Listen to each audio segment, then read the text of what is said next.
Belasan emak-emak yang sudah menjadi langganan membantu panen raya pertanian di wilayah Desa Tegalwaru, Kecamatan Ciampea, Kabupaten Bogor menjadi pemetik kacang tanah. Hal ini sebagai pendapatan tambahan dan meningkatkan perekonomian keluarga.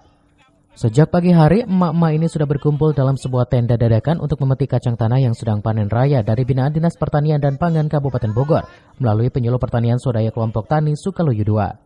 Luasnya lahan pertanian dan mayoritas warga masyarakat Desa Tegalwaru sebagai petani menjadi harapan bagi emak-emak saat panen. Selain menjadi tabungan di masa pandemi COVID-19, pekerjaan petik kacang tanah sebagai harapan menambah penghasilan. Sangatlah terutama saya mendayakan perempuan khususnya ini di lapangan.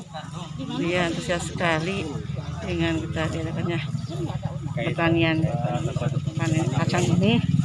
Ya bermanfaat juga untuk dia.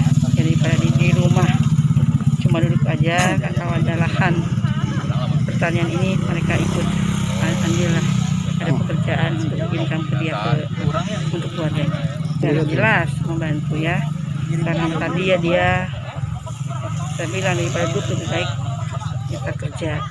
Kalau kerja kan ada yang diharapkan besok panen kan udah punya celengan lah untuk membantu perekonomian keluarga dia.